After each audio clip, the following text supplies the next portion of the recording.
সমুদ্রের মাঝখানে একটা গর্ত। উপর থেকে দেখলে মনে হয় পৃথিবীর বুকে কেউ একটা কালো ফুটো করে রেখে গেছে। চারিদিকে স্বচ্ছ নীল পানি, আর ঠিক মাঝখানে গাঢ় অন্ধকার, যার শেষ কোথায় কেউ জানে না। এই গর্তগুলোকে বলা হয় ব্লু হোল। আর এই পৃথিবীতে এমন একটা ব্লু হোল আছে যেটাকে ডুবুরিরা একটি নামে চেনে, আর সেটা হলো ডুবুরিদের কবরস্থান। কারণ এই গর্তে যারা ঢুকেছে তাদের 200-রও বেশি জন আর কোনোদিন ফেরেনি। আজকে আমরা সেই গর্তের ভেতরে যাব, জানবো কি এমন আছে এই অন্ধকারে যা মানুষকে আর বেরোতে দেয় না। আর জানবো পৃথিবীর সেই ব্লু হোলের কথা, যার ভেতরে বিজ্ঞানীরা এমন কিছু খুঁজে পেয়েছেন যা তারা আশাও করেননি। ব্লু হোল তৈরি হয়েছিল হাজার হাজার বছর আগে। সেই সময়টার কথা ভাবুন। পৃথিবী জুড়ে তখন বরফের যুগ চলছে। সমুদ্রের তলদেশে ছিল বিশাল বিশাল চুনাপাথরের গুহা। বৃষ্টির পানি পড়ে সেই পাথর ক্ষয় হতে হতে তৈরি হয়েছিল গভীর গর্ত। তারপর বরফের যুগ শেষ হলো, বরফ গলতে শুরু করলো, সমুদ্রের পানি বাড়তে লাগলো এবং সেই গুহাগুলো একটার পর একটা ডুবে গেল। তৈরি হলো এই রহস্যময় নীল গর্ত, যার উপরটা খোলা কিন্তু ভেতরটাও অন্ধকার। সেখানে পানি ঢোকে কিন্তু আলো পৌঁছায় না। আজকে পৃথিবীতে এমন শত শত ব্লু হোল আছে, সমুদ্রে, হ্রদে, এমনকি মাটির নিচেও। কিন্তু এর মধ্যে 3টির কথা আজ আমরা বলবো, যেগুলো গল্প আপনি একবার শুনলে আর ভুলতে পারবেন না। 1971 সাল বিশ্বের সবচেয়ে বিখ্যাত সমুদ্র অভিযাত্রী জ্যাক কুস্তো, তিনি তার জাহাজ নিয়ে পৌঁছালেন ক্যারিবিয়ান সমুদ্রে। বেলিজির উপকূল থেকে প্রায় ৭৭ কিলোমিটার দূরে সমুদ্রের বুকে একটা নিখুঁত বৃত্ত, ব্যাস 300 মিটার, গভীরতা 125 মিটার। কুস্তো ডুব দিলেন। প্রথমে সবকিছুই স্বাভাবিক, রঙিন মাছ, প্রবাল প্রাচীর। কিন্তু 40 মিটার নামার পর সূর্যের আলো ধীরে ধীরে মিলিয়ে গেল। চারিদিকে অন্ধকার, এবং সেই অন্ধকারে ধীরে ধীরে দেখা গেল তাদের বিশাল বিশাল হ্যামারহেড হাঙ্গর নীরবে ঘুরছে দল বেঁধে, যেন এই অন্ধকারটা তাদের নিজস্ব জগৎ। মানুষ এখানে অতিথি মাত্র। উপরে উঠে কুস্তো বললেন, এটা পৃথিবীর 5টি সেরা ডাইভিং স্পটের একটি। কিন্তু সেই সাথে তিনি আরেকটি কথা বলেছিলেন, এই গর্তের ভিতরে এমন কিছু আছে যা মানুষ এখনো দেখেনি। সেদিন কেউ সেই কথার অর্থ বুঝেনি, কিন্তু প্রায় 50 বছর পরে 2018 সালে বিজ্ঞানীরা যখন রোবোটিক সাবমেরিন পাঠালেন, তখন বুঝলো কুস্তো কতটা সঠিক ছিল। কিন্তু সেটা পরে বলছি। আগে বলি সেই গর্তের কথা, যেটার পাশে একটা ফলক আছে।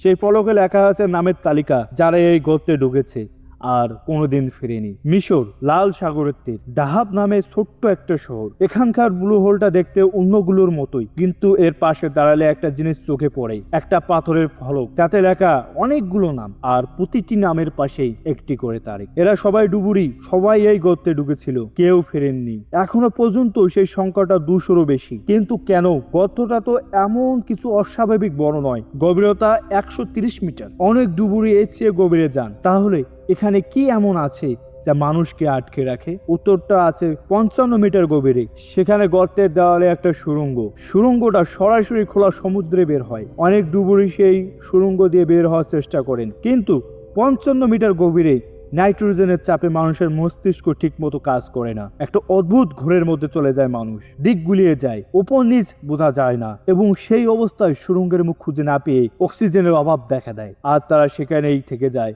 চিরতরের জন্য। 2000 সালে ইউরি লিপিস্কি নামে একজন রাশিয়ান ডুবুরি ক্যামেরা নিয়ে একাই নেমে গিয়েছিলেন এই গর্তে। উপরে অপেক্ষা করেছিলেন তার স্ত্রী।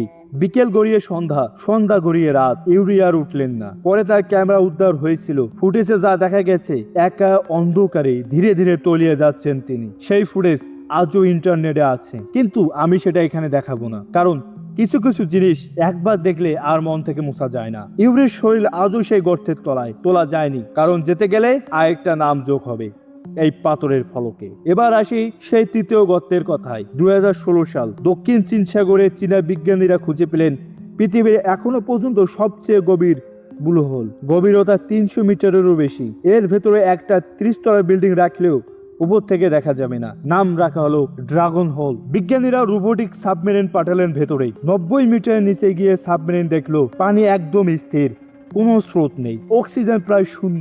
এই পরিবেশে কোনো প্রাণী বাঁচতে পারে না, বাঁচারও কথা না। কিন্তু ক্যামেরায় ধরা পড়লো এমন কিছু একটা যেটা নড়ছে। সে অক্সিজেনহীন অন্ধকারে কিছু একটা নড়ছে। বিজ্ঞানীরা ফুটেজ বারবার দেখলেন এবং নিশ্চিত হলেন এটা প্রাণী। এমন প্রাণী যা অক্সিজেন ছাড়া বেঁচে থাকতে পারে। পৃথিবীর বিজ্ঞান যাদের এখনো পুরোপুরি চেনে না, এবার মনে পড়লো স্থানীয় জেলেদের সেই পুরনো কথা। তারা বহু বছর ধরে বলে আসছিল এই গর্তটা ড্রাগনের বাড়ি। রাতের বেলা এখান থেকে আসে আলো, পানির তল কাঁপে, এমন শব্দ শোনা যায় যা কোনো চেনা প্রাণীর নয়। বিজ্ঞানীরা তখন সেই কথা হেসে উড়িয়ে দিতেন, কিন্তু সেই ফুটেজ দেখার পর আর কেউ হাসলেন না। 2018 সালে গ্রেট ব্লু হোলের তলায় বিজ্ঞানীরা যা পেলেন সেটা অবিশ্বাস্য। এমন ব্যাকটেরিয়া যারা সম্পূর্ণ অক্সিজেন ছাড়া বেঁচে আছে। আলো নেই, অক্সিজেন নেই, তারপরেও জীবন আছে। নাসার বিজ্ঞানীরা এটা শুনে বললেন ওই পরিবেশটা বৃহস্পতির চাঁদ ইউরোপার মতো। ইউরোপায় বরফের নিচে একটা বিশাল সমুদ্র আছে, সেখানে আলো নেই, অক্সিজেনও নেই, কিন্তু বিজ্ঞানীরা মনে করেন সেখানে হয়তো বা প্রাণ আছে, এবং সেই প্রাণ দেখতে ঠিক এইরকমই। অর্থাৎ পৃথিবীর এই অন্ধকার গর্তগুলো শুধু রহস্য না, এগুলো হয়তো আমাদের দেখাচ্ছে মহাকাশে প্রাণ কেমন হতে পারে। পুস্ত বলেছিলেন এখানে এমন কিছু আছে যা মানুষ দেখেনি। 50 বছর পর বোঝা গেল তিনি শুধু সমুদ্রের কথা বলেননি, পুরো মহাবিশ্বের কথা বলেছিলেন। সমুদ্রের মাত্র 5 ভাগ মানুষ আবিষ্কার করেছে, বাকি 95 ভাগ এখনো অন্ধকারে, এখনো অজানা। ইউরি যেখানে চিরতরে থেকে গেলেন সে অন্ধকারে, ড্রাগন হেলের তলায় যে প্রাণীরা নড়ছে সেই অন্ধকারে, আর হয়তো আরো অনেক রহস্য যা আমরা এখনো জানি না সেই অন্ধকারে। পৃথিবীটাকে আমরা চেনা মনে করি, কিন্তু সত্য হলো সবচেয়ে বড় রহস্যগুলো লুকিয়ে আছে আমাদের চোখের আড়ালে, পানির গভীরে, ইতিহাসের ভাঁজে, আর আমাদের অজ্ঞতার অন্তরালে।